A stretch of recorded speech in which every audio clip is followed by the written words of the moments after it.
Well, hello again, and welcome to another episode of the Hyperion Adventures podcast. I'm Tom. As always, I'm here with my beautiful wife, Michelle. You're so sweet. Hi, everybody. So good to have you with us once again. We are recording this episode on Sunday, January 6th, 2019. I'm going to do it one more time. The last time I'm going to do this, I promise. Happy New Year, everybody. Yay.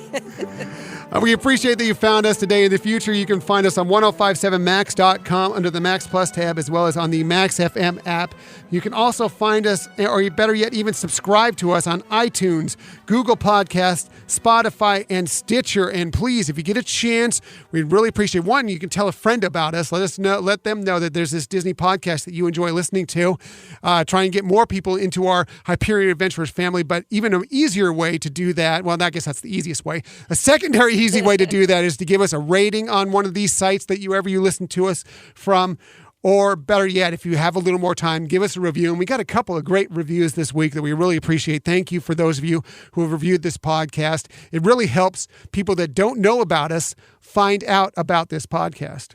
Yeah, we really do appreciate you taking the time to, let us know how we're doing, some things that you really liked about the podcast, some things you'd think we should focus on more or change up, because we really want to make this, one, an interactive podcast, but one that also hits the needs of people who are listening. By the way, speaking of the term that we're trying to get this podcast found by more people, if you're looking at your device today, you may notice we've extended our name a little bit.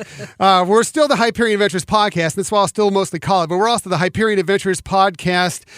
Everything Disney for every fan, just to try and get Disney in there. People know that we're a Disney podcast. I think most of you know that, obviously, by now, but it kind of Hyperion's a little bit of an obscure name. We wanted to make sure and get it out there for more people to find us. Right, absolutely. So if you're wondering why that is popping up there now, that is the reason why. Thank you for, Michelle just mentioned it, you've been interactive with this show. We really appreciate it. And there's lots of ways, if you want to continue to interact with us, you can do that on social media. You can find us on Twitter at Hyperion Podcast, Facebook and Instagram at Hyperion Adventures Podcast, and you can always email us at HyperionAdventuresPodcast@gmail.com. Right. Thank you. That is exactly right. Michelle is always right, as she always is. Well, I think a lot of you have listened routinely know that I really do try to plug that you do reach out to us and, give us your feedback. And we've really appreciated in the past, a lot of you have shared things that when we're doing certain topics, whether it's the top 5. So we really have some great listeners, and we appreciate you connecting with us. Yes, so much so. We really appreciate and we're going to have lots of great stuff. Well, by the way, this podcast, we are in the studio this week.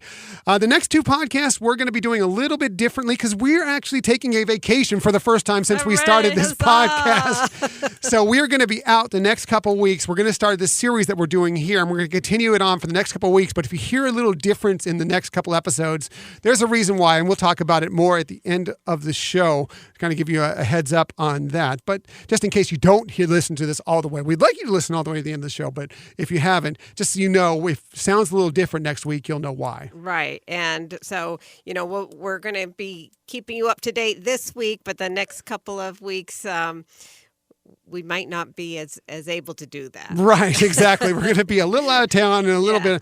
So basically, we're recording a couple things today. We're going to release those because we aren't going to be in town. We're going to cut out the coming up weeks, the Disney stories of the weeks, but we will always wrap it up with a tip for you because we always have to do that. Exactly. And we will be live on Twitter and Facebook while we're out on vacation. Absolutely. So we'll be in touch with you all that way. And we will be releasing these podcasts just as we always do. You can look forward to them if you do look forward to them. You can look forward to them every Sunday coming and bothering you on your device so you know that we have a new episode out.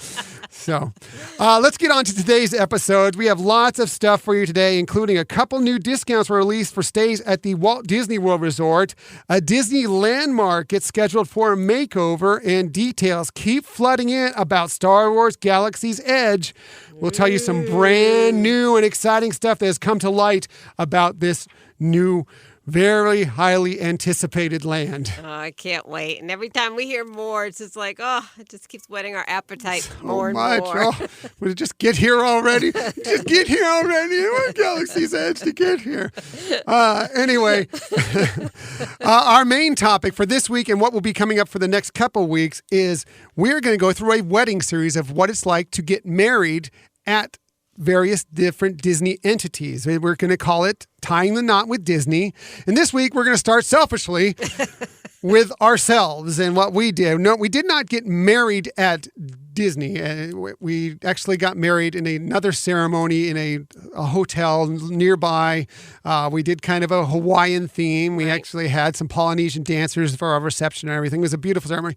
However, we did do our vow renewal with Disney, and that was really a great time. Right. We did our vow renewal on Disney Cruise Line, which we're going to talk about, but the way that the Disney Cruise Line works, the vow renewal is the same way that they do if you're doing a wedding. So a lot of what we talk about can be applicable to both types of events. Yeah, so we're going to do us today because we're selfish and we like to, it's all about us to begin with. And then in the coming weeks, as you're here next week, we're going to talk to a wonderful guest who got married at the Walt Disney World Resort, and they're going to share their experience on that. And then the following week after that, we're going to bring it back closer to home, back to the Disneyland Resort, and we have a wonderful guest that's going to speak about their wedding at the Disneyland Resort and everything that goes around to, so you can kind of have an idea if, let's face it, it's the holidays, or we just got past the holidays, maybe someone you know, maybe it's a family member, maybe it's you got engaged. A lot of engagements happen during the holidays, or also Valentine's Day is very close. It's coming up soon. Maybe you're getting engaged or someone you know is getting engaged. And if you're thinking about getting married at any of these Disney entities, the parks, the cruise ship, whatever, we're going to kind of bring it to light, and so you can kind of have an idea going in and what you might expect. Right, exactly. So we're hoping to, enlighten you with some broad perspectives. And keep in mind, too, we're the focus here we're putting on is weddings, but Disney at their different venues do provide other types of event planning and parties. So this is, hopefully giving you some other ideas as well. Yes, many things. Whatever year, whether it's an anniversary, whether it's quinceañero, whether it's a bar mitzvah, whatever you might be ceremony you're looking to do, Disney has a way to do it, and they do it very well. Exactly. So, okay, back to us. We're going to start off by telling you exactly, because I don't think we've touched on this really a lot. We did a little bit at the beginning of this show, the very first episode, and many of you probably haven't even heard the first episode. Yeah. You've joined us somewhere along the lines. But kind of want to let you know about how we met. It's kind of a very interesting story. Right. We were both had just recently gotten out of not so great relationships in the past. And so we were off single, doing different things, and we found each other in a very different way. That's right. Well, we found each other online before online dating had really taken shape. Yeah, in an odd way. We were on opposite coasts. We've told you this before, that I was a California person going to the Disneyland Resort. Michelle was a Florida person going to the Walt Disney World Resort. Well, that's where we lived. She lived in Florida and Miami to be actual on it, and I lived here in San Diego. And we were just going online, doing things at night, and I think Michelle was preparing for a Las Vegas trip. Right, with my sister and brother-in-law. I was working at the radio station. I was actually running Padre games at the time, and had some time to kill, so I would be on Yahoo of all places. Like I said, it wasn't a traditional dating site, playing like free blackjack on there, just killing time in between innings or whatever. And Michelle and her sister kept popping up onto there, and we kind of struck a conversation off. And well, I know, we realized we had a lot of things in common, a lot of similar interests, and eventually it just grew more and more into an online friendship, and then eventually to where we met up and got to really know each other. And that was an amazing experience. And eventually I persuaded her to move to the West Coast, the best coast.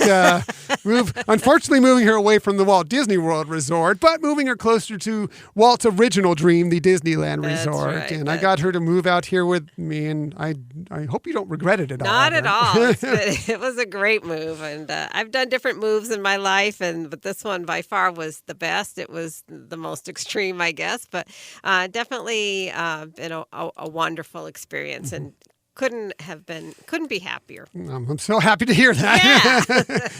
And, Likewise. when I got her to move out here, basically it was, when we met, we knew right off the bat that we were in love with one another, that we were wonderful, we were perfect for one another. And basically we decided, we needed to go take this the step further. And that's when we became engaged and moved on to the wedding that I was telling you about at the hotel locally where we did a Hawaiian theme. But we've moved along, and it's funny because if it had happened now, I think we would have no question done this somewhere Disney. Right. We would have gone to whether it had been Walt Disney World Resort, Disney Cruise Line, Disneyland, whatever. We would have done something for this wedding to take place at Disney. But we moved on. Our Disney love grew and grew and grew more. I've told about this at the Christmas show. Michelle brought my Disney love back out of me.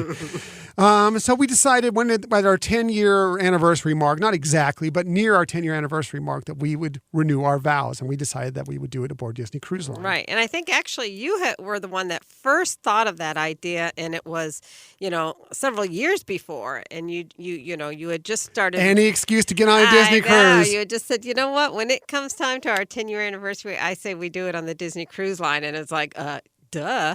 Absolutely. That Great totally idea. makes sense. Great idea. Yes. So, and we're going to talk about it a little bit in the sense of how we did it. We did it a little less traditional than what some folks do as a Disney Cruise Line vow renewal or a wedding. So I want to first talk about if you were doing it through Disney Cruise Line in their traditional way, which sounds wonderful. And so we did it differently, and I'll give more details why we did that. But so they do have packages, and they have like a starting package that includes for up to 8 guests plus the couple, and it has your ceremony coordinator to help you through everything, and then it includes the ceremony floor, again, everything starts as in the basic package. So the basic package, for example, for the floral, it's, for the bride, a bouquet, and for the groom, a boutonniere, but again, you can always add to these things, and as well as add to the number of guests you bring, obviously, They also have at the ceremony a pianist who's playing music. So it's, somebody live there doing it. You do get a wedding cake and a champagne toast celebration. The couple get to have dinner at Palo included in that. And then you also get to have $100 of stateroom credit that you can use maybe for a couple's massage at the spa or, some other type of adventures. So that's where their basic package starts. And from there, you can expand. So you can, they really allow you flexibility, as I mentioned, with the number of guests or, that you could have more florals, not just for your wedding party, but in terms of how much is decorated. You can have, different levels of how your cake is, the type of cake and what's decorated on the cake. And, so it does have a lot of flexibility going through there. And I think one of the key things, too, as I mentioned first off, is having a ceremony coordinator or an event planner who helps you prior to when you're actually on board for the ceremony, and then as the ceremony is actually happening. So they do provide a lot of great support and flexibility. I believe you can also even get married on Castaway Cay if you so desire, which would be spectacular, and actually something I think we may renew our vows on Castaway Cay. I know, right? Yeah, so they have some venues that they typically use, although in some of the things I've researched since then and some things I've seen on social media, when I talk about flexibility, they can't always guarantee a site if you're asking for something at a different, let's say a different location, even on the ship, because they do have other onboard activities for the rest of the guests. So something might not time out to something that you might want. But it's always encouraged to ask them, and they will do their best to try to help make it a most memorable experience for you. I think this is going to be a theme throughout this series as we get to our next couple interviews. You hear whether it's Walt Disney World Resort, the Disneyland Resort, and we're talking about right now the Disney Cruise Line, that asking questions, telling them what you want, and seeing if there is some sort of wiggle room to make that happen. And a lot of times they do at these Disney parks or at Disney Cruise Line find a way to accommodate you in some way, shape, or form. Exactly. And, they really are set up to know that you want a Disney experience. Your expectations are going to be higher than they are out in maybe any other community type of setting or venue. And so they really do try their best to make magical moments for you when you're doing this. And so I think that's the benefit. Like you said, we're going to hear that theme more, but same thing with a Disney cruise. When I'm talking the package, it's talking very small. And again, I want to emphasize that it can be bigger. But I guess the other flip side is it can be small. If you, again, if you're, if you want to keep it small, if you don't have a lot of people who want to go on a cruise from your friends and families or whatever, it's still a ceremony that you can have that can be something that is customized for yourself and something that you can really have as a spectacular memory. Right. They will work with you. And it also leads into something that we did and how we decided on ours. We didn't actually go with a custom package with them. We decided to use the money that we would have put towards a custom package and ceremony and use it in a different way. That's right. So what we did was we booked the Royal Suite. What? I know. Oh, we're so snobby. We're so snooty. It is an amazing site. If you ever go on Disney Cruise Line, look at their Royal Suites. They sometimes call them the Roy or the Walt Suite. I should have said Walt or Roy. I had Royal in my head, I guess. But anyways, those are the top tiers. We did this on the Disney Wonder, which is, I think we've talked about this even on previous podcasts. One of the reasons our favorite ship. Yes. Right. And I'm wearing my Disney Wonder Disney T-shirt. Cruise Line shirt. Yeah, there we go. We're all set for a cruise. But yeah, so that's an amazing location just to be on the ship. I mean, it's over 1,000 square feet. It has 2 bedrooms. It has a sitting room, a dining room, a living room. It's like 3 bathrooms. I think it's bigger than our house right now. We live in a condo. I think it's bigger than our condo right now. Big. It's pretty big. It's pretty big. And that's not even counting the balcony and things like that. So we knew we'd have a lot of space to actually hold an event. And we also knew that through Disney Concierge Services, we could arrange for some things. So in the Disney suites, you can have food brought in, not just from the restaurants. For something like this, you can actually have a special menu, catering menu that you can select from. So, I mean, for us, this fit the bill where we wanted to put our money in terms of having an event and really customizing it. We weren't really trying to renew vows with necessarily an officiant and things like that. So I think, again, this played into what we were looking for. We were looking for something that would involve our friends and family and really highlight what we love, which, our common love is with Disney. And so part of that started with our theme. Yeah, which was we decided our theme was going to be Pixar. That's right. We decided a Pixar theme. We just, by the way, the only people we invited were family, at least ahead of time was only family. We had just, my cousins and their children and my mother with us. And this was a cruise from San Diego up to Vancouver. It was the 5-day repositioning, getting ready for the Alaska season is when we did this. Right. And we actually had the ceremony take place when we were docked in San Francisco. The way it wasn't just in case it could be a little wavy. It wasn't a little. We decided to do it when we were docked in San Francisco. But we did a Pixar theme, and all we asked was that, hey, somebody, if you're coming to this, wear something tied in with Pixar. Right. And so we have a great family, and they really did get involved in that, and had some wonderful costumes or memorabilia on them that made it really, really special for us. And part of the reason we picked the Pixar theme was, when you think of Pixar movies, they really talk about relationships and dealing with struggles and overcoming them and how it makes your life better. And that's really kind of summed up how we feel about our lives together. That we've experienced struggles, but we've overcome things, and it makes us better people because of that, and just the rich relationship that we can have. Mm-hmm. So we went into this thing.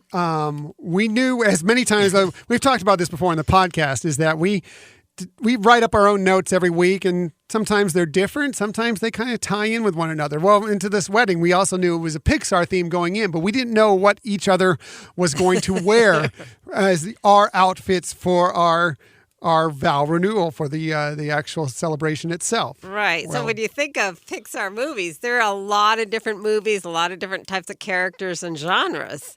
And so Tom's right. We didn't really have any discussion over what attire that either of us were going to wear for this. And so we went and we got our own stuff, and we kind of kept it secret from one another. Like we talked about with this cabin, we got it specifically one because it's a great cabin to have family in and everything. And that's just where we decided to put our money instead of. But because that can be it could be one the great place to stay for the whole trip. Great way to get things set up ahead of the trip, and also a great place to hold the ceremonies. But we set off. It has different wings. Yes, it has wings onto it, different bedrooms, and we both got dressed in different areas. And we came out, and what do you know? We're wearing from the same something that kind of tied into the same film. Right, we're both wearing items from the movie Brave. So we both had our Scottish on. I had a kilt. That's right. Yes, and everything. Looked great in a kilt, honey. Michelle came out and did a Scottish dance when she entered. We hit some music, and she did a Scottish dance when we came in. Well, we had the music from Brave. We had the music from Brave. That was playing, and it was timed out so that could come out. Tom came out first, and then I did my little dance, and then we moved on from there. That's right. I like to say that I was a real part of all this, and I was there. But Michelle did as you would expect. Michelle did all the planning for this, and she had some really fine points. There was some great stuff. Pixar theme. We had some stuff from Up there that was really interesting. We had an adventure book. We had the jar. Where they'd be saving for their next the saving up for their next trip that they kept having to break because they blew out a tire or a tree hit the roof or whatever. So heartbreaking at the beginning of the movie. But we had the jar there for adventure, and then she also had made up these signs that she had someone from our family hang up within the cabin that said something special about the relationships. Right. So had posters made up. They weren't that expensive. And each poster had a blend of pictures from one of the Pixar movies, as well as some pictures important to Tom and I, whether it was our pictures or pictures of places we've been or just something memorable that associated us with those movies, and then a famous quote. And so what we had done was each member of the family had one of these and had the quote, but it was rolled up still, so they didn't even see it. They just read their quote and then opened it up. And so we had these banners all around the room as part of our ceremony. Yeah, it was a beautiful moment and great to have our whole family join in. And we also had somebody else join in that we weren't expecting going into this, join in with us. But she was so sweet and wonderful and helped us out in so many ways that we couldn't help but invite her to this. Exactly. So one of the things is doing this on our own, we didn't have the benefit of having their wedding or vow renewal planner, so which was fine, but I can see, I want to emphasize that is a great thing to have. Oh yeah, as you'll hear from some of our guests that we have coming up, because they all did these through Wedding Planner, Disney Wedding Planners. Exactly. But what we did have benefit of was, well, even before the trip, we had access to the onshore concierge service, and that's where we could find out what kind of things could we do associated with the cabin, and that's where we found, the catering menu, and then some of the things that we couldn't do. So, for example, we didn't have access to the same type of cake you could have if you do the traditional or official wedding or vow renewal. We had access to cakes that you could get through online pre-ordering, so which was fine because we wanted a Mickey cake, so that fit the bill for us for sure. But we also then, once on board, we had the services of the onboard concierge. And as Tom mentioned, there was one concierge in particular. Her name was Joanne, and we got to know her because we didn't do this on our first day of voyage. So we really got to know her, and we had expressed to her what we were doing, just kind of keeping her in the loop of, what was going on, and that we were going to have, she knew we were going to have a catered something because she'd seen that we had put in a catering menu, but she didn't know all the details. And as we started to explain to her, and we really more and more got to know her, that we just realized she was so much like a part of our family. And so we actually had invited her to participate in our vow renewal ceremony itself. So it was wonderful having her there. She's just a very sweet person.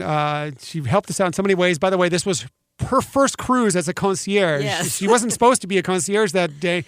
She was supposed to be in training, but unfortunately one of the other concierges had to rush off for a family emergency. So she ended up being kind of thrust into the fire, and she did spectacular. We had hired a photographer to be there for that day, which is one of the things you can do, is you can hire a photographer Right. for a certain amount of time to be there during the ceremony. And we brought one into our cabin to take, and she was helping guide him around, like, take shots here, take Right. shots here. Something she'd have to do. She was our guest. We invited Right. her in, but she was still on the job and doing a fantastic job. Yes, and and it was just funny how there was just a lot of similarities that we ended up finding out. Like, for example, I am from Scottish descent, and she was from Scotland.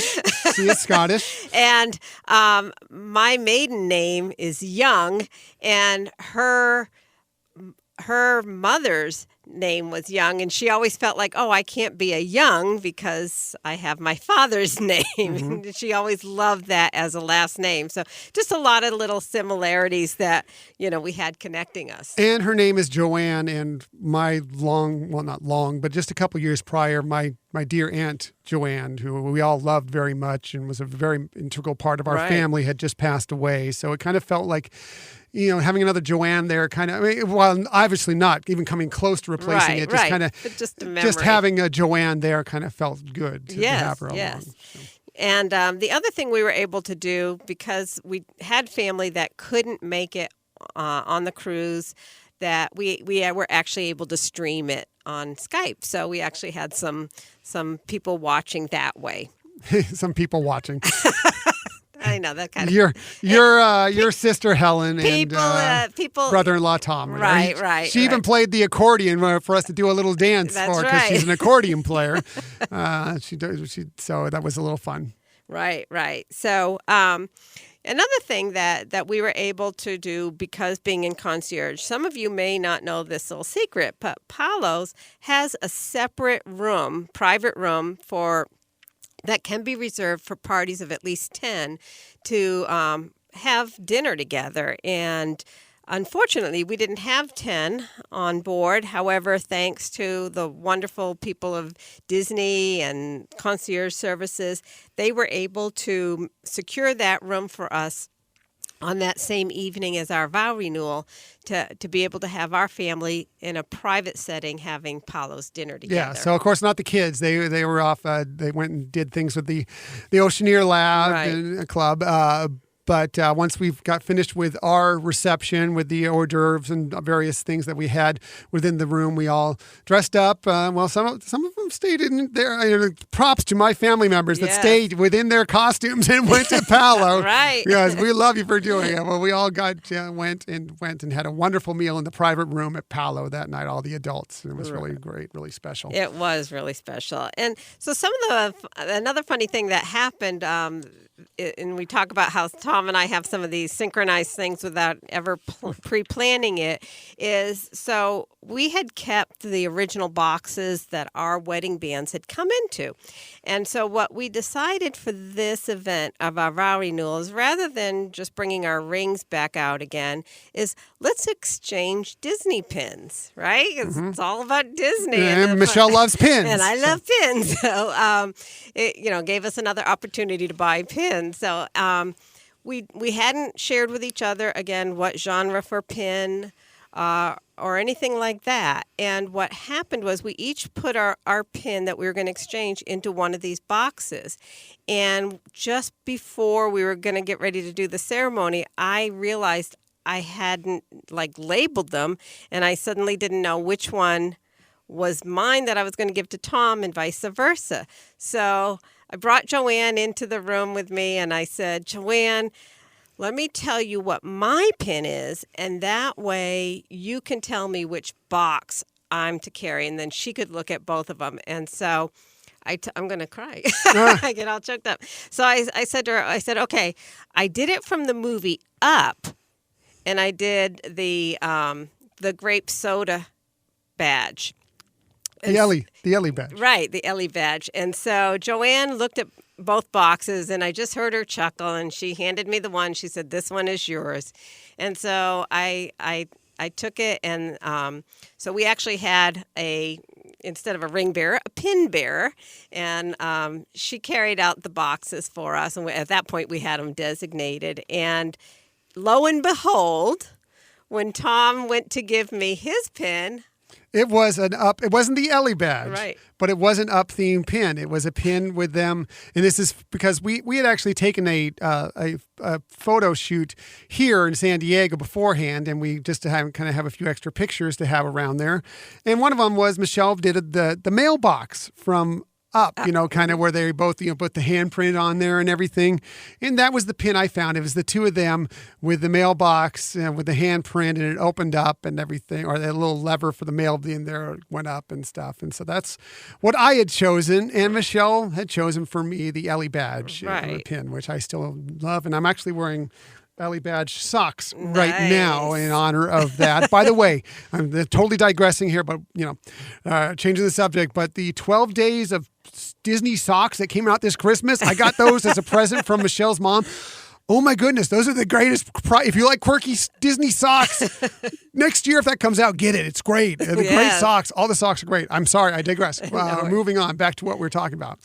Right, but that was just another quirky moment where we're another thing in common. Yeah, we both picked the same movie genre for our pin exchange, so that was really pretty funny that happened. So, I mean, like I said, we didn't have some of the services or the experience of working with a wedding planner or event planner from Disney, and I think that was something that I think a lot of people. And we'll hear about more that people really do appreciate from having that. And I know not everybody can book a royal suite. There's only 2 on the smaller ships. Well, I guess there's only 2 on all the ships, but they're different concierge. There are some 2-bedroom suites and some other things, but not royal suites. Right. Yes. And so, that we were very lucky to have that experience. So, but the flip side too is that having your own large cabin like that, you do have some flexibility in having space and having the type of ceremony where you take as much time as you want because there's nobody saying, okay, you got to move out of this location. Right, exactly. And that's basically what we're trying to say here is that, yes, we didn't do it the Disney way. We did it our own way, but Disney still was able to work with us and provide us with things. And yes, we did spend our money in a different way on a wonderful room for the cruise, but, and that was a lot of money. Yes. But that's, what we decided to do and how we approached it. And it's something for you to consider if you're thinking about going aboard Disney Cruise Line. What's important to you, as far as the venue and so forth. Disney does things very well, and there are people that'll handle it themselves. But if you're more of a hands-on person, want to do it yourself, but you're looking for kind of a better room or whatever, maybe this might be an option for you. And obviously, we didn't need an officiant there because we were just renewing our vows to one another. Right. It's not legal or something like that. But you can, of course, still do that, whether it's, obviously doing it through Disney and having someone with them handling it, or there's ways for you to become a registered officiant online, one of your friends or family or whatever who's on the cruise who you would like to be your officiant, and you can do it somewhere, something similar to the way we do, or do it completely different and do it somewhere on the deck, and just don't tell anybody about it. Just do it. Yes. I think it'd be kind of fascinating for someone to do that and to tell us about it if you've done anything like that. Right, exactly. So, and you can, like as we did, we arranged to have a photographer from the Disney Photoshop come and be with us. You secure them for whatever amount of time that you want them there, and so that can also be arranged whether you're doing it through their fairy tale weddings or directly yourself, so and there was more that we could have done that we didn't, like we didn't create a photo album. We did get a photo disc as well as the pictures from the photographer, and so there are things that we didn't do. This was before you could do a lot of stuff online with Right. it, more of the digital stuff. I mean, so we had to kind of either buy the pictures themselves or buy the disc at that Right, time. But I right. think they have even more options for you now. Right, and but the other thing to keep in mind, if you do want a Disney character to be at your ceremony or your event, that you cannot do in any cabin, even if it's the Royal Suite, with called the Walt Suite. They do not allow characters to go to a cabin. But if you're doing your event through Fairy Tale Weddings by Disney, then you can have secure a character to come if you want. That's obviously an upcharge. Mm-hmm. But the other thing to keep in mind, too, you're on the Disney cruise. There are a lot of photo ops with characters. So that's another thing. If you want to interact with a character on your special day, but you don't have desire to spend the money on that, there are still ways to get pictures with the characters. Right. And you can also hire a photographer anytime if you want to do some sort of shoots outside of this, that there are ways to hire a photographer to get you for certain amount of hours, certain amount of photo opportunities Right. out there. So you can take some of these pictures and then still have the ceremony differently if you want. You can still be in your wedding clothes if you Right, want when you're yeah. taking these to do these wedding photos elsewhere. It's just a way of work. You just need to talk with Disney, talk about the people that are on board the ship and that are handling all this, and just see what you can do and ask questions, and they're always happy to help you. Right. So, I mean, it was super magical for us. We loved it. We, like I said, we had some of the little extra perks, especially with, having the opportunity, even though we had, some hors d'oeuvres and champagne in our room, to actually that evening have our all the adults in our party to join us at Palos and have that special room. That was super magical. So it worked for us. It was great. On the other side too, I totally would recommend the benefit of going through with their wedding planner, especially if you want some help in knowing what to think about and how to get things ready. I mean, the concierge people who worked with us because we were in concierge room were wonderful, but that wasn't their forte. They were, they were able to answer questions, and once we've made decisions on things, help make that happen. But they weren't there to guide us, in other words. Whereas if you do their traditional package, that person will really hold your hand and make sure all your decisions and everything that you want to do are really come to fruition. And so, again, since it was our vow renewal and not our wedding, we weren't as I guess structured, I should say. Right. It's all what your focus is. Obviously, if you want it to be out of your hands for the most part, let them handle it. Yes, you want the stuff that you want in this, but you want these people to take control of it so you can just enjoy your day and not have any extra concerns aboard the ship. Then, you may want to go in that direction. We wanted to do it more our way, and especially, obviously, if this is your first wedding, if it's, it's a different reaction for you than for not only was not this we've already been married for one thing. It was our second wedding for each of us. Right. And then this wasn't even that. This was our vow renewal. So it was just even more of a different thing. We just wanted to have a good time with family and friends more in a nice place more than anything else. We probably would have made the Disney folks a little nervous the way we did it, because what we did was we had it set up that everybody there had a part in saying something or doing something. And other than the kids, nobody else knew the other person's part. So nobody knew going in what was going to happen.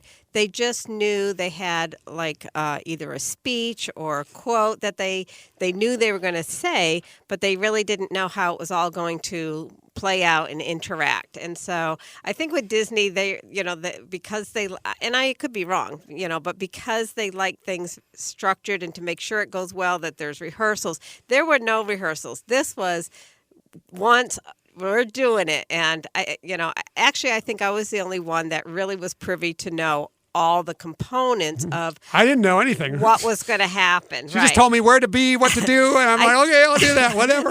I said, okay, this song is going to be playing, and you're going to enter the room at this note. Yeah, that was exactly right. Exactly right. And then make sure this song plays, and she couldn't tell me the reason, but this has to play at this point because of this. Right. And so, and like I said, the adults each had, we gave them some flexibility to customize a little bit, but just kind of each gave them a little synopsis of something we wanted them to talk about. The kids, we had a little piece into whether they were doing, an explanation or an introduction. So everybody had something to say and had a role in our vow renewal. And so it was fun planning that. And it was fun seeing it roll out, especially for the fact that nobody knew what was going to happen. Mm-hmm. So it was a really nice ceremony, and couldn't have asked for a better venue for it to happen in. And we just had a great time. And of course, I renewed my vows with the special person in my life who I love so much, so You're dear so to me. Sweet. Likewise, baby. So, and we had our post-honeymoon again while we were still on the ship. Yeah, that's right. We still had a couple days aboard the ship, and then we pulled into Vancouver, and then our family went different directions, did their own thing. We went and did our own thing, went to Victoria, had a few days there, and then to Seattle, and really, really had a nice trip and a nice honeymoon afterwards, and all thanks to Disney Cruise Line. That's right. And your planning, of course. No, thanks. It was fun, and couldn't recommend it more as a consideration as having a Disney Cruise Line, either wedding or vow renewal. Right. And so if this is what we did, this is what we liked. Obviously, this isn't right for everybody. This was just what was perfect for us. And we wanted to let you into our world and let you know, find out a little bit more about us. I mean, I know you listen, hopefully you listen weekly, and you've kind of found out some more about who we are. And we know we're totally sappy. And so, of course, the sap is going to come out fully when we're talking about our vow renewal. But we kind of wanted to let you in on that. But also we wanted to let you know what we've experienced, and that if you have any questions that we can help answer about Disney Cruise Line and their weddings, we'd be happy to, and what we did. And, in any ways, maybe we could give some suggestions to you. We help you to do that. More importantly, contact Disney. Talk to them. They're happy to answer your questions and guide you on your path to any of these weddings, whether it's Disney Cruise Line we're talking about here, next week when we're talking about the Walt Disney World Resort, or the following week after that, the Disneyland Resort. Right. Like you said, the main thing is to ask questions, and they really do want to make your special moment happy for you. And so they will go that extra mile. And, you may pose to them a question of something that hasn't been done in the past. And, they're willing to at least give some consideration for those things. So do not be afraid. Mm-hmm. Be brave. Be brave. Perfect. I love it. That wraps that up perfectly. I love that. And by the way, I just realized I didn't play my open going into the segment, so I might as well play it to close out our Tying the Knot with Disney segment.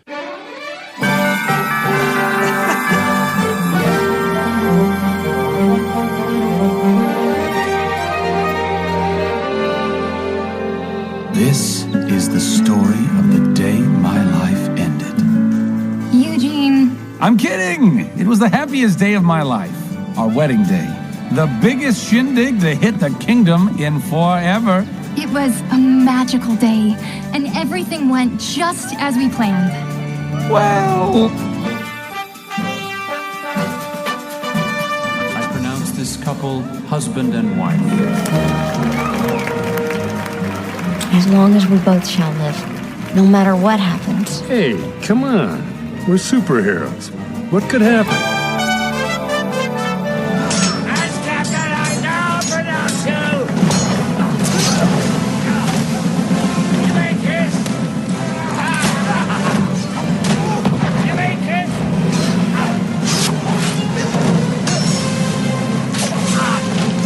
Just kiss.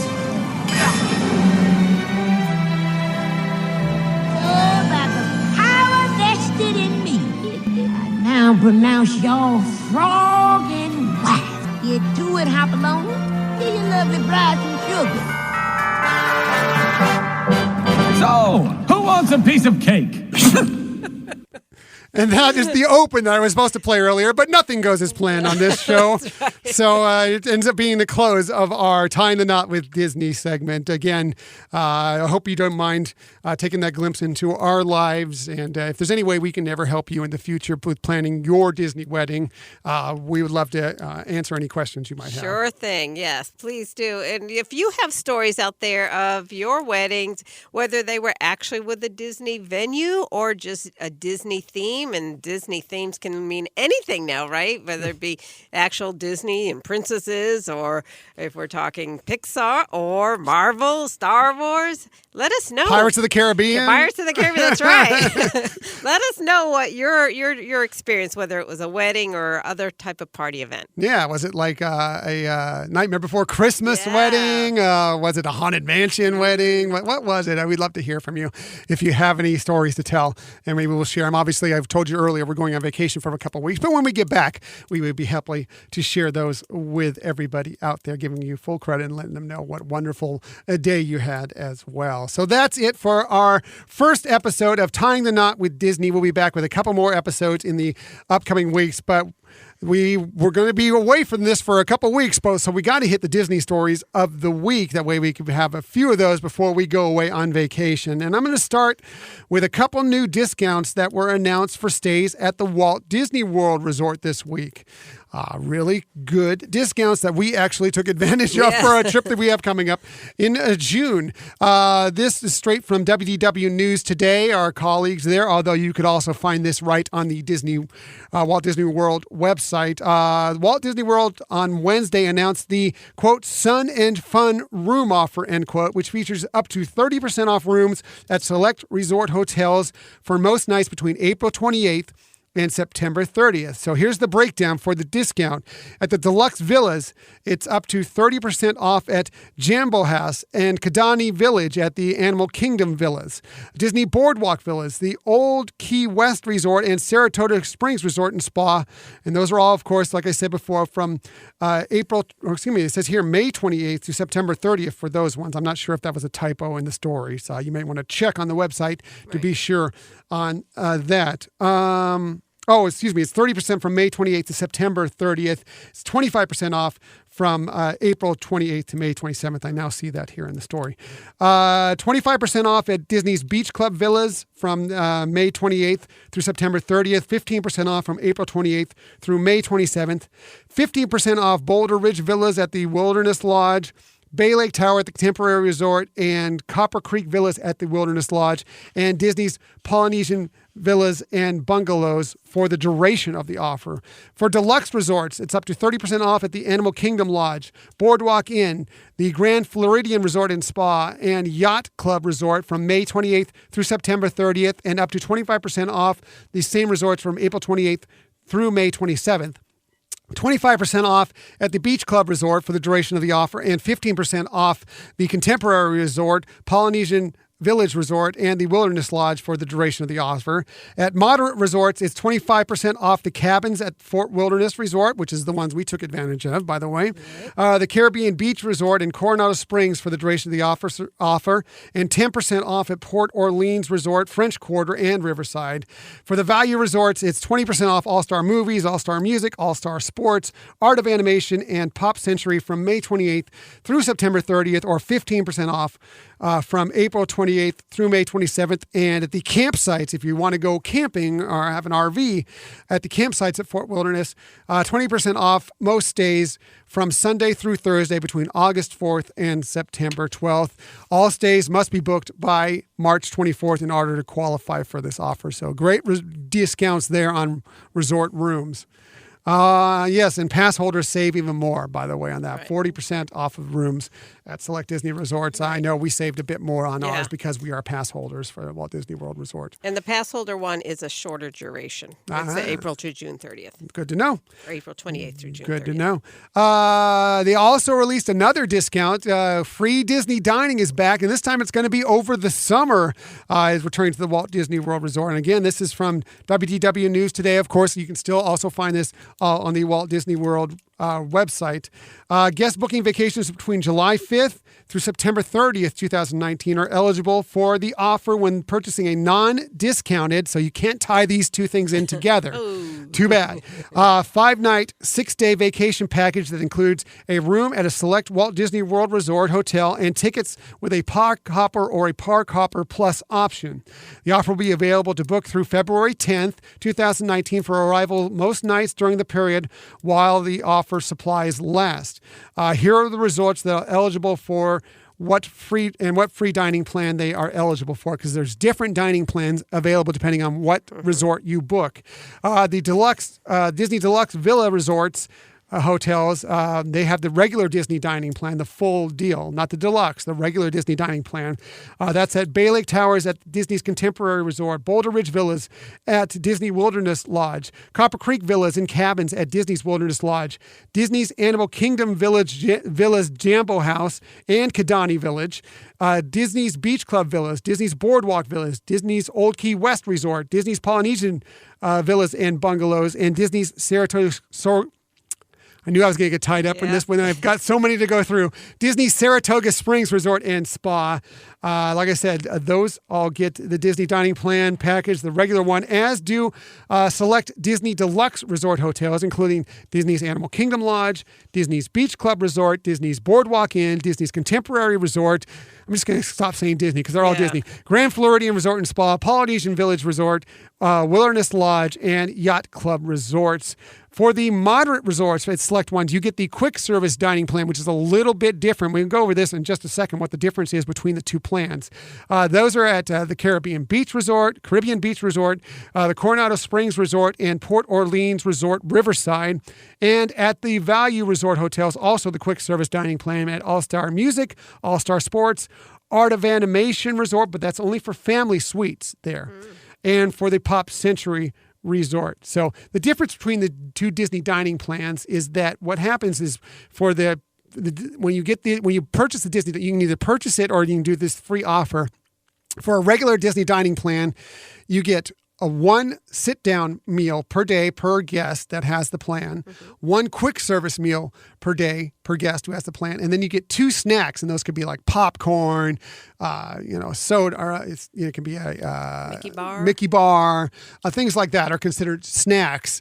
And there's also beverages included in there, a beverage for each meal, not the snacks. For each of the meal, there's a beverage, and that includes alcoholic beverages, by the way, for anyone 21 and older. If for the quick service, it's 2 quick service meals and 2 snacks per person per day. You get those for the extent of your trip. You can use them all up on the first day if you want. You can stretch them out. You don't need to use the dining plan. Like if you want to go to a really nice restaurant and don't want to use your dining plan, you don't have to. You can, but you do want to, if you're going to pay for this thing or have it for free, you're still paying in a way, you can use them up as you see fit. You can go to 2 sit-down dinners in one day. There's also ways that you can use up 2 of them for some of the higher level dinner plans. It's all laid out on the website. There's a lot of details to it, so look it up, find out if it's right for you. And it's just figure out which plan might be right for you if you're planning on booking this summer. I kind of did a little breakdown of what I was looking at for if you're trying to do this thing. So I went through the various different resort levels and kind of gave you a breakdown of what you're looking at. I did this for a 5-night midweek stay in August from Sunday, August 11th through Friday, August 16th, kind of a typical summer stay. Right. I did this for a family of 4, 2 adults and 2 children, ages 8 and 10. And here's how it broke down. For the Disney Value Resort, I did the Disney's Pop Century Resort, a standard room. These are all going to be standard rooms or standard views.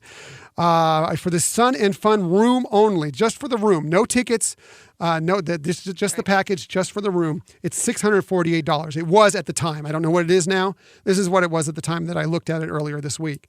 If you wanted to do the Sun, you can do the Sun and the Fun with tickets just for a single park, but to compare them with the dining plan, since you have to do park hoppers, I did park hoppers just to give you a good comparison. The Sun and the Fun with 5-day park hopper tickets, it was $2,669.12 for that family of 4. That, of course, is an increase of $2,021.12 over just the room itself.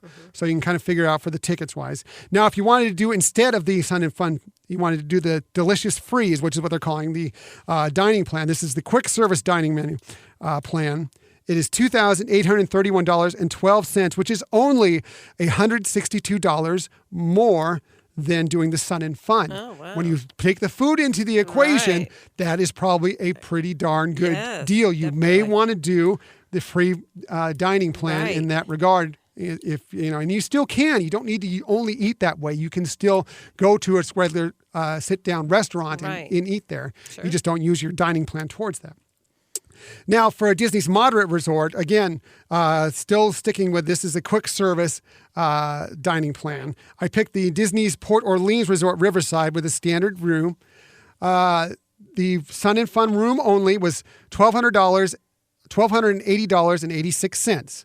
If you went for the Sun and Fun with a 5-day park hopper, it was $3,301.96. Again, this is about the same for each one because the ticket prices don't change much. Right. $2,021.10 difference for the tickets there. The Delicious Free plan, if you wanted to do that, it was $3,489.26. That's a difference of $187.30. Again, pretty good deal. Right. You know, I mean, Yeah, think about include the your food food. you're going to buy. Right. It's going to be way more than $187 worth of food for a Right. family of 4. Yes. Not a bad deal. No. Now we move to the Disney Deluxe Resorts, okay? This one I did, the Disney's Yacht Club Resort, Standard View. Sun and Fun room only, it's $1,764.05. Sun and Fun with a 5-day park hopper ticket, it's $3,785.12. Again, $2,021.07. And if you wanted to do the free dining package, it was $4,541.12. That's a difference of $756. So it's a big jump up because now you're going to the full Disney dining plan. Right. You have to weigh that out. And what's the difference there? You're getting a better room or at least a better resort anyway. Right. Will you probably spend, for a family of 4 over 5 days there, will you probably spend $750 on food? Well, if you do the sit down each Yes. day, if you're out planning that could still You're work probably out as going to do that. right. You're going to do well with that. I don't know if it's as much of a home run deal as Right, the other part, right, but it exactly. is. I still do believe that that's a pretty good deal. Yes. You may want to look into that, do the math on it, and decide for yourself. Now, the Disney Deluxe Villa Resorts, I did the Disney's Animal Kingdom Villas Kidani Village, a deluxe studio standard view. Yes, you can. If you're not Disney Vacation Club, you still can get some of these studios and pay for them.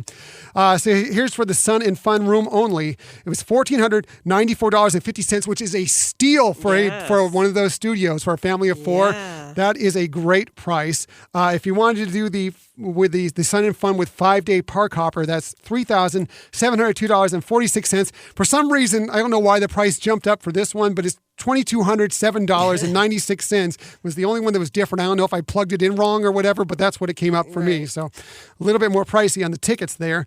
If you're going to do the dining plan, it's $4,423 even, which is a difference of $720.54. Again, that's actually a better deal than what we saw from the Yacht Club Resort, Right. but you know, it still is something you have to weigh in on. And again, you know, looking at just the Sun and Fun room, and if you only wanted to do, because you can do just, you know, one park a day tickets, that might be even a better deal than all those. So it's something to look at for yourself. There's some great offers out there. Check them out.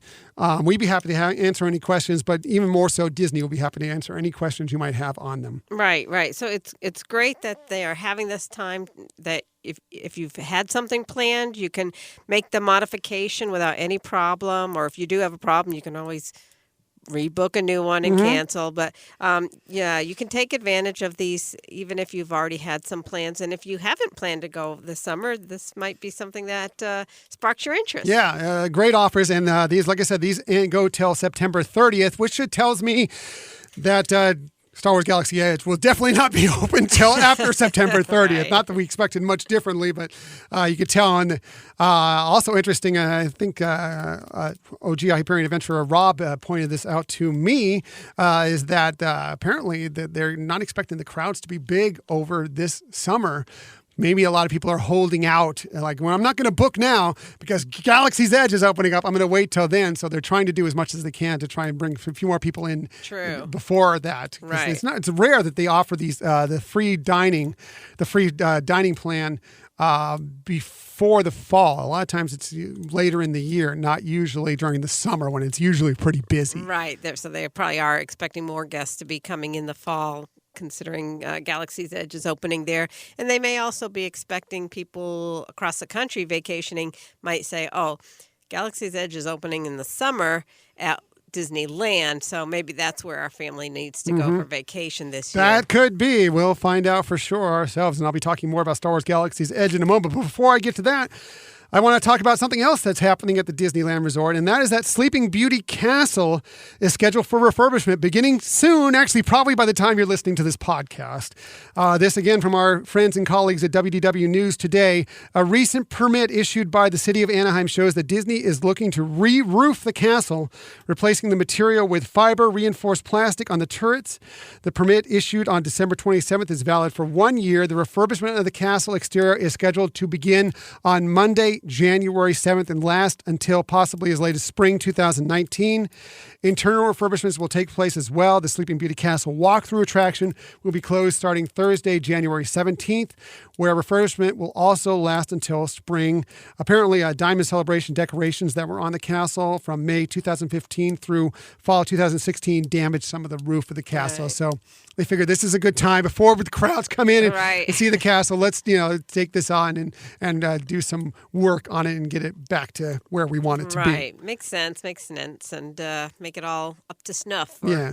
So if you're going to be heading out to the Disneyland Resort, expect that starting tomorrow and very soon afterwards, if you're depending on when you're listening, we're recording this on January 6th, they're going to be putting up some of the facade up there. You know how they always do a pretty good job of trying to hide it, like you can't tell that they're doing all this work on it, But if you're concerned about getting your picture in front of the castle, I'm sorry, you may not have the best view of the castle for the next few months. Well, maybe in a picture it might you may not know. Might not look too different. Maybe you won't know.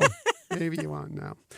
So, moving on, now we'll get to the Star Wars Galaxy's Edge news, and I'm hoping many of you saw this out there. This was from a story from Barron's, actually, which had some really interesting details about Star Wars Galaxy's Edge, which is coming. They actually visited the Disneyland park very recently and received a tour and some insight in what's happening on this highly anticipated new land.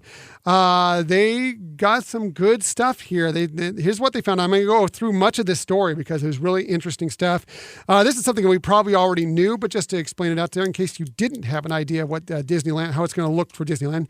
Visitors will enter Galaxy's Edge through one of three entrances near the park's Fantasyland, Frontierland, and Critter Country themed areas, with the expansion turning what are now dead ends into a circuitous route. Short and close passageways between lands are designed to compress and then expand the view of visitors, much like a movie fading out and then back in to ensure your first sight of Galaxy's Edge is a carefully framed cinematic view that is so Disney to do that. So you're going to go out and you're going to fade out from, say, Fantasyland. Right. Okay, and then whoa, it's going to open up to this brand new Star Wars world. So cool. The land brings to life Black Spire Outpost on planet Batuu near the outer limits of the Star Wars universe. It is mentioned in passing in the 2018 film Solo, A Star Wars Story, and featured more prominently in a 2018 novel from Star Wars canon, Thrawn Alliances, but it won't be familiar to casual fans. By the way, I love that they're adding in. That just shows how Star Wars and Disney and everything are doing and building backstories, that they're adding this land, Batuu and Black Spire Outpost, into movies and books that are canon. Sure. So that just tells you that this area is going to be canon in many ways. This is by design, giving visitors a way into the storytelling regardless of their experience with the films. For inspiration for Black Spire, Disney's Imagineers visited Morocco and Istanbul and focused on small details. Local guides who wanted to show off iconic sites would find the Disney team instead taking pictures of, say, a door coming off its hinges, we were told. Building exteriors in Galaxy's Edge are designed to look weathered from the first day of completion. Visitors who have seen Harambe Market in the Africa section of Disney World's Animal Kingdom near Orlando, Florida. Yes, we know. Sorry, I'm just reading from the story. Will find a similar attention to detail here, such as the way the faint rust streaks flow down from the corners of metal grates. It sounds like they're already getting a good look of what's going on there. I don't know if this is from some of the pictures, the images, the artwork that they've done, but sounds like they had a really good look at a lot of this stuff. Yeah, how exciting! It's so exciting. I know. Here's an interesting note that came out of the story. It says here, Galaxy's Edge will open in Disneyland this summer, perhaps by early June. How does this story know that? Somebody must have told them that. And it's been somewhat confirmed by Bob Iger in a very controversial interview recently. I'm not going to get into that because we're a positive podcast here, but a very controversial. But part of it was that he confirmed that, yes, we're looking at June. I don't know what early June means, but early June. Good thing I made those hotel reservations for late June. Yeah, we're hoping for... I'm actually hoping for soft openings in May because they're going to be opening in early June. Yeah, I'm hoping for some soft openings ahead of that we might be able to find a way into. So here's some details about the attractions. Millennium Falcon Smuggler's Run. In this attraction, Hondo Ohnaka, a pirate, who we know very well, is one of my favorite characters from both Star Wars Rebels and, of course, the Clone Wars. He has cut a deal with Chewbacca for use of the Millennium Falcon, and the visitor is the pilot. We already knew that. The attraction entrance will be subtly marked so as not to disrupt the look of the land. The ship interior will be familiar to even casual fans of the films, down to the 3D chessboard where Chewie lost his temper during a match with R2-D2. How cool is that? Yeah, that's exciting. It is. Visitors will fly the ship in groups of 6. We already knew that. And see the real-time results of their actions, such as knocking over a spire during takeoff. The flight will be different each visit. After a ride, the visitor might say, stop by Oga's Cantina for a drink and be told something like, hey, the boss isn't happy about how you brought the ship back. This is part of an interactive story-building experience throughout the land that visitors can opt in or opt out of. So you can, if you don't want, them to, if you want to, or if you don't want, Disney to know everything about what you're doing there, you can kind of opt out of that part of it. So that's good. As for the Rise of the Resistance, visitors waiting in line for this attraction will wind through highly themed interiors that evoke rundown rooms the Resistance has repurposed as a base for operations against the First Order.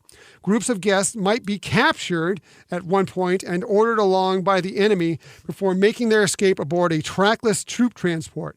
They will see scenes including a stormtrooper formation, one featuring Kylo Ren, perhaps resembling the interrogation scene from Star Wars The Force Awakens. Ooh. The transport will evade familiar war machines like the four-legged AT-AT walkers. Got that right this time. AT-AT walkers. Up close, these towering metal beasts do not disappoint. We've seen pictures of the framing of them when they were first building it, and they look like, wow, look at that. Those look like AT-AT walkers. Now we're going to see this in this attraction. Yeah. Well, and in the I wanted to call it trailer, but the little video, the little behind the scenes that we were on Christmas Day, seen, kind of showed that too, and that really looked cool. Yeah. So interesting stuff. So moving on, Oga. I'm getting really detailed because there was really cool stuff in this. That's why I'm going through this whole story because it's really cool stuff. Oga's Cantina will be the first public restaurant in Disneyland to serve alcohol. We knew that. Oga's is relatively small for aesthetic reasons and likely to be popular. So maybe tough to get into. Yeah. We'll see about that. To maximize capacity and keep visits from becoming all afternoon affairs, most guests will stand. There will be a handful of booths with seating around the outer edge of the restaurant. Good luck getting those. Yeah. By the way. No decision has been made yet whether or how these can be reserved, but I'm sure they will figure out a way to do that. Right. An intricate tangle of tubes and vessels behind the bar might make some drinks appear to flow from the ceiling. Oh, wow. We heard a mention of a fuzzy tauntaun named after the furry snow lizard. Are they snow lizards? I guess you can call them snow lizards. I don't know. Whatever. That's what they're calling them. I can kinda see that. From Empire Strikes Back, although it's unclear if that's a hypothetical drink or a planned one, and the menu is still being decided upon. So we'll see. Other retailers. The first time we've really heard a lot about some of the other shops there. One shop will feature droids that visitors can customize through an interactive experience. A droid that is made to be, say, afraid of stormtroopers might signal its fear whenever one comes close. Droids owned by members of the same group might recognize each other when they meet. Prices have not been set as of yet. The shop might also sell a full-sized R2-D2 for well-heeled fans, perhaps costing thousands. I would think so. Yes. Another interesting thing is there will be another shop presided over by Doak Ondar. Doak Ondar, I think that's how he pronounced his name, a collector who is briefly mentioned in Solo. This character, likely audio animatronic, will be set apart in a booth from the rest of the staff. Cast members might interact with Doak Ondar, asking him what he's willing to let certain items go for. So you might be able to do a little bartering there. Nice. Elsewhere, there will be an outdoor market resembling a bazaar. A pod racing engine, perhaps at the market, will be used to roast meat. So you can have pod race roasted meat while you're there. Okay. It all sounds fascinating. I think it sounds delicious. I know. That's yum. There was a lot more details. I just went through the main things that I thought were most important. The story goes on a little bit more there. If you want to go check it out, it's on Barron's. Also, WDW News Today did a write-up of it and gave some of the details there as well. But really cool stuff. And obviously, they had some insight into what's going on there and more than we've heard to this point. So it's exciting. It is exciting. And the fact that they're looking at June, because when they said summer, it's like, well, do they mean the beginning of the summer or just before fall? So our trip is out to Walt Disney World Resort is in early June. So I'm hoping we have some soft openings, or they open it very early June so we can get to it before that trip. But if not, we'll definitely hit it up afterwards. And yes, we have some reservations out there to be able to hit it up in later June, one way or the other. So excited about all of that. So. A little more Star Wars news for you, because after all, we are the Disney podcast that desperately wants to be a Star Wars podcast, as you could tell by my long story on Galaxy's Edge there. Just a couple quick notes here. The upcoming Star Wars live action series featuring Cassian Andor, which we're both excited about, especially you. Yes. That is going to begin production in October of 2019. So it looks like that one won't be coming to you, at least if it does come to us in 2019, it's probably very late in the year. So we'll just kind of wait and see on that. As for Season 7 of the Clone Wars, however, it's been confirmed for late 2019 release. No specific date, but a late 2019 release. I would bet that's probably right about the time that they will have Disney Plus going, the new Disney streaming service, and have that ready for you, right to go, and as people are purchasing in, Right. That would make sense. So. That would make sense to have that available and to be able to say, okay, coming soon. Yes. Yes. Absolutely. So those are our Disney stories of the week. As always, we never wrap up a show without giving you our vacation tips, some sort of tip to help you, whether you're going to the parks, whether you're going to Disney Cruise Line, Run Disney, whatever it may be. We like to leave off every episode with a little tip to kind of help you along the way. And we always start it with Michelle, one, because it's always ladies first, and two, because her tips are wonderful, fantastic, the best tips. And so before you tune away, we want to make sure you get Michelle's tip. And so let's get to it. Here's Michelle's tip of the week. And you're so wonderful. I didn't even pay you to say that. That's so great. So because we were talking about Disney Cruise Line and our experience of our vow renewal, I figured I'd give a tip related to Disney Cruise Line. And one of them is, it's actually a two-parter. So the first one is that if you are considering booking a Disney cruise, you might want to look at some of their special themed Disney cruises, like their Marvel. Take Easy two. for you to say. Take two. This is the good one. Take 5. You're so going to favor that. This is take 2. Marvel Day, Star Wars Day, Halloween on the High Seas, or Very Merry Time. And also if you're a Disney Vacation Club member, they have Disney Vacation member-only cruises. So those are always wonderful because they have the extra special themed activities and guest speakers and things like that. But my real tip here is you may want to participate in what's called fish extenders. And that is not necessarily Disney coordinated, but there's a lot of sites out there. All you have to do is Google fish extenders on Disney Cruise Line. And it's a fun way, especially for families who have kids or little kids, because it really is a fun, interactive, daily thing that that you can be involved with. And there's, not to go into too much details, but you pre-plan by bringing some very inexpensive little treats or treasures that you are able to give out to other people who are participating in this. And on the same sense, your kids and your family can get some cute little fun surprises. So, it's not something that the expectation is for people to spend a lot of money on, but just a little something extra for the kids to look forward to. And I know when we went on our cruise line, on Disney Cruise Line, with our daughter and grandkids, then they did this and they all had such a great time. And so it helps create the magic before the cruise because you're getting things ready for this. And then while you're on the cruise, it's just a little something extra to have. And again, the intent is not to do a lot of spending of money, but just to have, some enhancement to the fun. Yeah, you can do this in a couple ways. You can either just go on board and just put out your own fish extender, people will find you, or you can find them. You can also find like Facebook groups and some other things there where the people will be aboard your ship. Right. And so they can kind of know that you're going to be there and you know that they're going to be there and you can kind of plan that ahead. Right. And you can kind of get the list of the cabins and things like that of people who are participating. So that's my tip for this week. It's just, how to get a little bit more out of a Disney cruise. It's good. Those are good stuff. Great stuff. As I said, Michelle always has the best tips.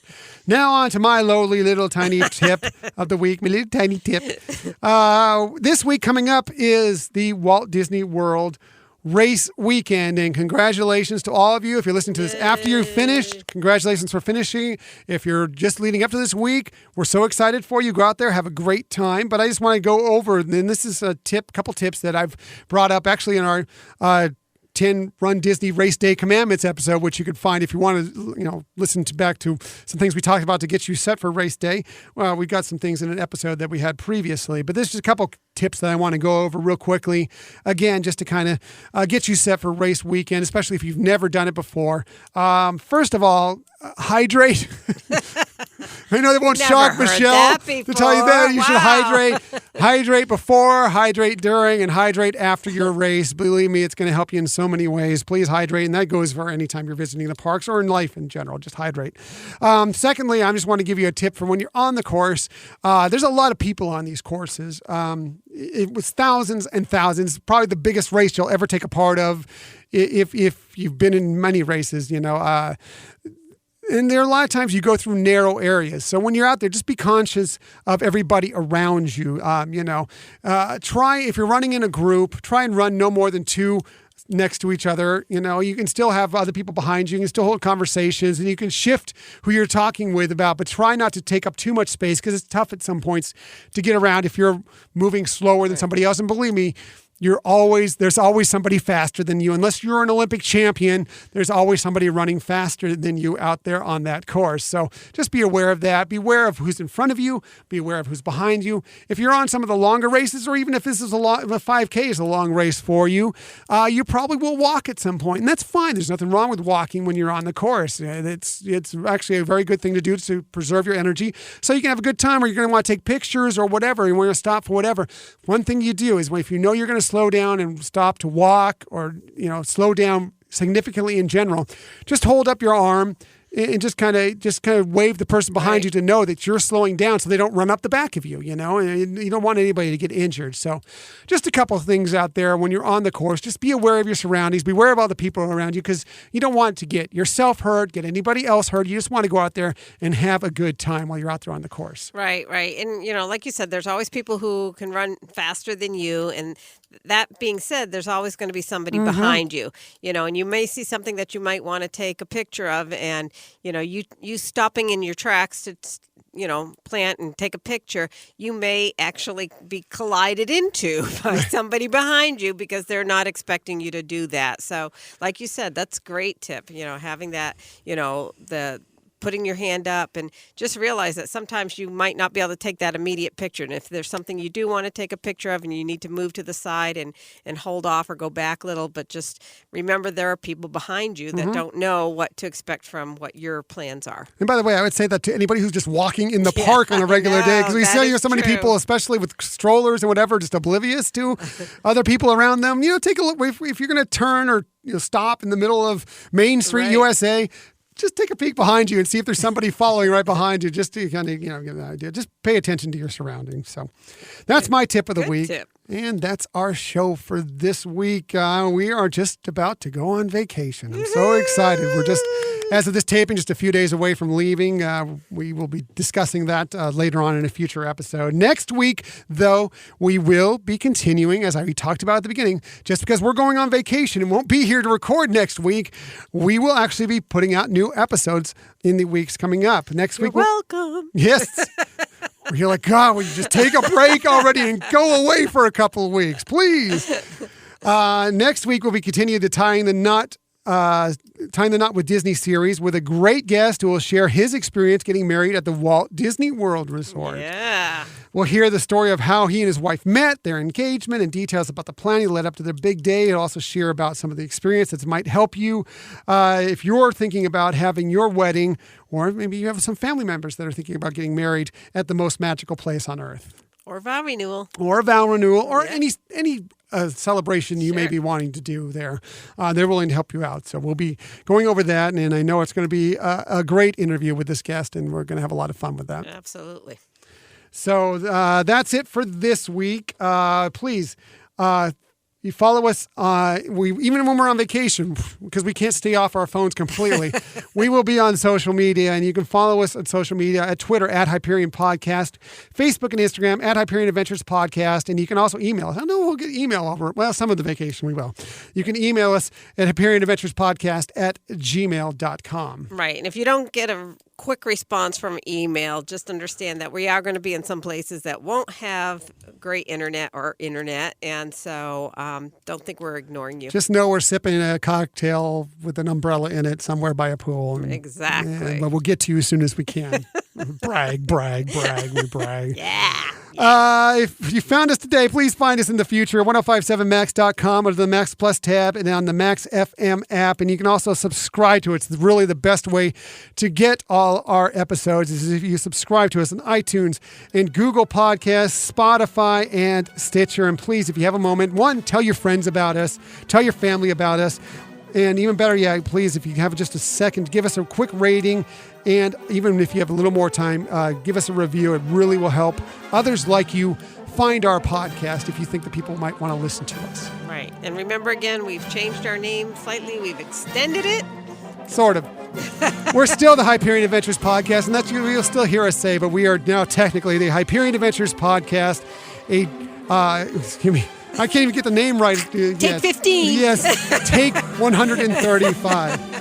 Hyperion Adventures Podcast, everything Disney for every fan is what our full name is. Yeah. Because our name wasn't long enough already. Just make it more complex. Right. Why do we do this to ourselves? Happy New Year. Yeah. Anyway, thank you again for listening to Hyperion Adventures Podcast, everything Disney for every fan. We look forward to sharing some time with you again next week, even though we won't be here. Our time will still be with you next week. Until that time, I'm Tom. I'm Michelle. And we hope that you have a magical week. Bye.